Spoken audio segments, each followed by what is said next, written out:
Hello दोस्तों, runs off knowledge में आप लोगों का फिर से स्वागत है। मैं देखिए ये फ्री डिस्क का जो सेटअप बॉक्स है फुल्ली डेड हो गया है, यानी कि डिस्प्ले नहीं दिखा रहा है।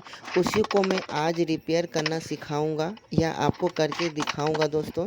चलिए वीडियो को शुरू करते हैं। सबसे पहले देखिए मैं इस सेटअप बॉक्स को कैबिनेट को मैं ऑन कर रहा हूँ।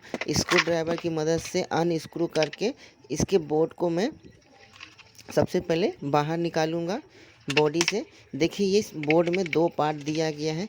एक है जो सिग्नल को कंट्रोल करता है, यानी कि सैटेलाइट से जो सिग्नल आते हैं उसको कंट्रोल करता है, जो डिश टीवी में चलता है।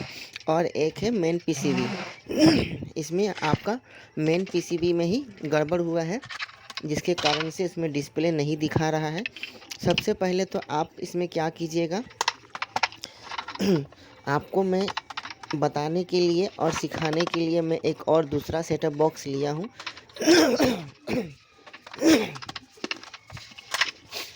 जिसमें सारा पोजीशन और जो रेजिस्टेंस है वो यदि इसमें जल गए होंगे उसका वैल्यू नहीं दिखा पाएंगे। इसीलिए मैं दूसरा सेटअप बॉक्स लिया हूँ, जिसके कारण से आपको मैं उस रेजिस्टेंस का वैल्यू भी दिखाऊंगा और बताऊंगा कि कौन कौन सा पार्ट्स ख़राब होने के कारण ये फुल्ली डेड हो जाता है, चालू नहीं हो पाता है। देखिए सेम मेरा पास दो मदरबोर्ड आ गया है।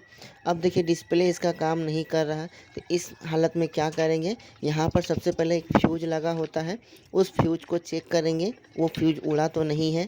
यदि फ्यूज उड़ा हुआ होगा तो आप सोचिएगा कि एक फ्यूज को चेंज कर देंगे ठीक हो जाएगा, पर नहीं। यहाँ पर जो मेन आईसी है वो मेन आईसी शॉर्ट होने के कारण ही फ्यूज उड़ा है।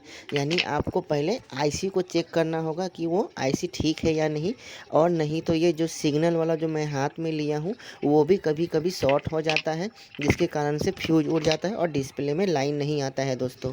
तो आपको ध्यान रखना है तीन जगह पर कि जब ये बोर्ड शॉर्ट होगा सिग्नल वाला तो क्या क्या होगा। यहाँ पर दो रेजिस्टेंस रहते हैं, वो रेजिस्टेंस उड़ जाएंगे, और जो आपका आईसी है वो आईसी भी शॉर्ट हो जाएगा और फ्यूज उड़ जाएगा। ये तीन चीज़ आपका इस बोर्ड में होगा दोस्तों।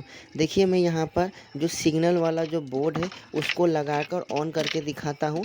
मैं इस बोर्ड को फुली रिपेयर कर दिया हूँ दोस्तों। इसमें आईसी फटा हुआ था और यहाँ पर फ्यूज उड़ा हुआ था और दो रेजिस्टेंस जल गए थे, जो मैंने उस बोर्ड से चेंज करके इस बोर्ड में लगा दिया हूँ। इसी कारण से ये ऑन हो गया है। अब मैं जो टेस्टर की मदद से इसको डिस्चार्ज कर रहा हूँ दोस्तों, क्योंकि जब कैपेसिटर चार्ज एब्जॉर्ब करके रहता है तो आप हाथ से छुओगे तो आपको शॉक लग सकता है दोस्तों। फिर देखिए मैं जो सिग्नल का जो बोर्ड था उस सिग्नल के बोर्ड को मैंने हटा दिया है और उसके बाद फिर लाइन सप्लाई दे रहा हूँ। तो देखिए ये बोर्ड ऑन नहीं हो रहा, यानी कि ये जो सिग्नल बोर्ड इसके साथ अटैच होगा मेन पीसीबी के साथ, तभी ही डिस्प्ले ऑन होगा। ये दो कंडीशन आपको चेक कर लेना है यदि आपका फ्री डिस्क में HD किंग D2H वाला बॉक्स हो तो। ये देखिए मैं शॉर्ट वाला जो सिग्नल बोर्ड है मैं इसके साथ अटैच कर रहा हूँ, उसके बाद सप्लाई दे रहा हूँ। तो देखिए क्या हो रहा है, तो भी ये बोर्ड ऑन नहीं हो रहा, क्योंकि जो मेरा सिग्नल पीसीबी है वो फुल्ली शॉर्ट हो गया है, यानी कि डैमेज हो गया है। इसके कारण से चालू नहीं हो रहा है दोस्तों। अब देखिए ये तो शॉर्ट को मैं डिटेक्ट नहीं कर पाऊँगा और ना ही बना पाऊँगा, क्योंकि बहुत ही माइनर छोटे छोटे पार्ट्स होते हैं। इसको आपका बेहतरीन है कि आप मार्केट से नया ख़रीद के लाइए और लगा लीजिए। यहाँ पर देखिए दो रेजिस्टेंस थे वो उड़ गए थे, जिसके कारण से मैं यहाँ पर दो रेजिस्टेंस को चेंज किया हूँ और एक आईसी को चेंज किया हूँ। इसको आपको चेक करने के लिए क्या करना होगा, आपको मल्टीमीटर लेना होगा। मल्टीमीटर को बजर मोड में डालकर उसके वैल्यू को चेक करना होगा दोस्तों। ये जो सिग्नल वाला जो बोर्ड है उसको यदि आप शॉर्ट हो तो मार्केट से नया लाइए और रिप्लेस कर दीजिए। उसको मैं रिपेयर करना नहीं सिखाऊंगा, क्योंकि बहुत ही माइनर पार्ट्स होते हैं, वो पकड़ में नहीं आते हैं। जो मेन पीसीबी है वो रिपेयर किया जा सकता है। देखिए मैं यहाँ पर मल्टीमीटर की सहायता से आपको दिखाऊंगा कि वो जो रेजिस्टेंस मैंने जो चेंज किए हैं उसका क्या वैल्यू था। जो मैं यहाँ पर रेजिस्टेंस चेंज किया था दोस्तों, उसका वैल्यू था 3 ओम से 3.5 ओम, और एक का वैल्यू था 2 ओम।